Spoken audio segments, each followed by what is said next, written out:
સદા ગુરુ વિના ઘોર અંધારું એ વાત મારી મોની લો સદા ગુરુ વિના ઘોર અંધારું એ વાત મારી મોની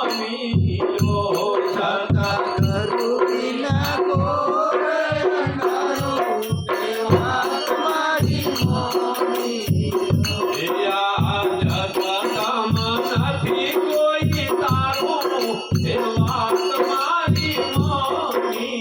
લો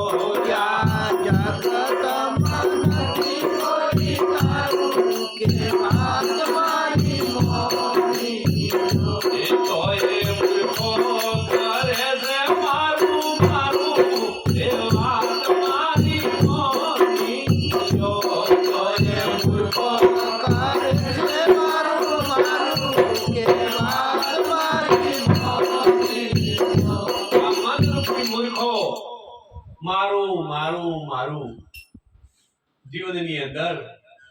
સાથી બોધીને ફરે છે એ કલ્પિત વાત છે એ તારું છે નહીં તારા ધનની તને જોખી થઈ નથી જ્યારે સદગુરુ મળશે ત્યારે તને આ સાચા ધનની પ્રાપ્તિ થશે ત્યાં સુધી આ વાત સમજાશે નહીં નહીં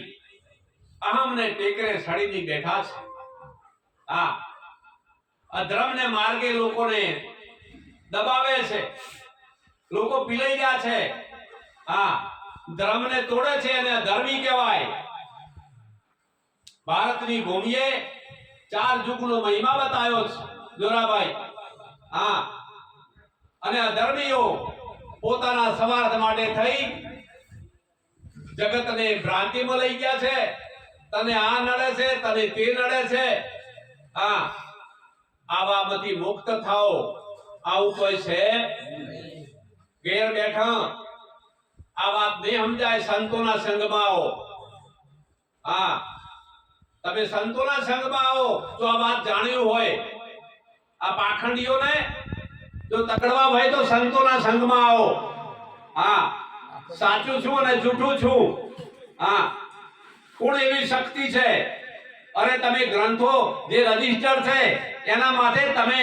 ધૂળ નાખી છે અને કોઈ પાખડીએની વાત માની લીધી છે જે રજિસ્ટર ભારત સરકાર જેના માટે સિક્કો માર્યો છે શિવ પુરાણનો મહિમા તમે પહેલા જોવો અને વાંચો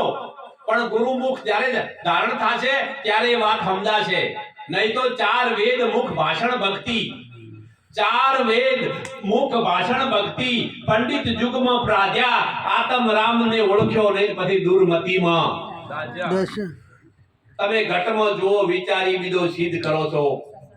ઘટનો અર્થ સમજણ થાય જ્યાં સુધી આ જગતની અંદર ભક્તિ માર્ગમાં આયા વગર આ સમજણ નથી ત્યાં સુધી કર્મે કુટાય છે અરે કર્મે કુટાય